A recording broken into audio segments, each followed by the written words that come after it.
नमस्कार। Supreme court का एक ऐसा फैसला आया है जिसने देश के लाखों शिक्षकों के मन में एक बेचैनी सी पैदा कर दी है। आज हम इसी को समझेंगे कि आखिर ये फैसला है क्या और ख़ास तौर पर मध्य प्रदेश के शिक्षकों के लिए इसके मायने क्या हैं। और सबसे बड़ा और सीधा सवाल यही है, क्या जो शिक्षक कई सालों से पढ़ा रहे हैं उन्हें अब अपनी नौकरी बचाने के लिए दोबारा एग्जाम देना पड़ेगा? चलिए इस पूरे मामले को जरा गहराई से समझते हैं। तो बात यह है कि सुप्रीम कोर्ट ने 1 सितंबर 2025 की एक तारीख तय कर दी है। ये एक डेडलाइन है।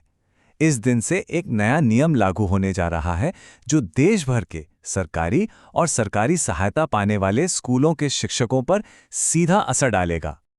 देखिए, इस पूरे मामले के सेंटर में है टेट यानी टीचर एलिजिबिलिटी टेस्ट। ये एक जरूरी परीक्षा है जिसे पास करना ये साबित करता है कि क्लास 1 से 8 तक पढ़ाने वाले टीचर के पास बच्चों को पढ़ाने के लिए जरूरी काबिलियत है। अब देखिए, कोर्ट ने इसमें एक पेंच रखा है। शिक्षकों को 2 हिस्सों में बांटा गया है। पहले वो जिनकी नौकरी में 5 साल से ज्यादा का वक्त बचा है, उन्हें हर हाल में 2 साल के अंदर टेट पास करना होगा, और अगर नहीं कर पाए तो अनिवार्य रिटायरमेंट या नौकरी से बर्खास्तगी का सामना करना पड़ सकता है।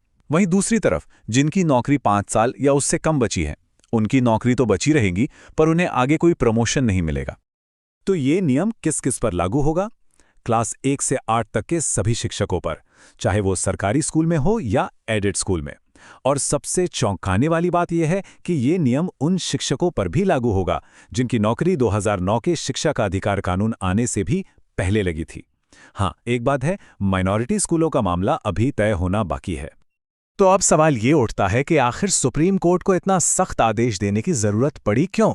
चलिए इसके पीछे की वजह जानते हैं। असल में इस फैसले के पीछे 3 बड़े मकसद हैं। पहला, पढ़ाई लिखाई की क्वालिटी को बेहतर बनाना। दूसरा, पूरे देश में टीचर बनने के लिए एक जैसा स्टैंडर्ड तय करना ताकि कोई कंफ्यूजन न रहे।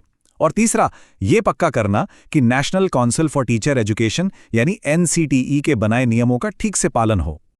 ये तो हुई देश की बात। अब जरा मध्य प्रदेश चलते हैं और देखते हैं कि इस फैसले पर वहां की सरकार का क्या कहना है, वो क्या सोच रही है। मध्य प्रदेश के शिक्षा मंत्री राव उदय प्रताप सिंह का ये बयान अपने आप में बहुत कुछ कहता है।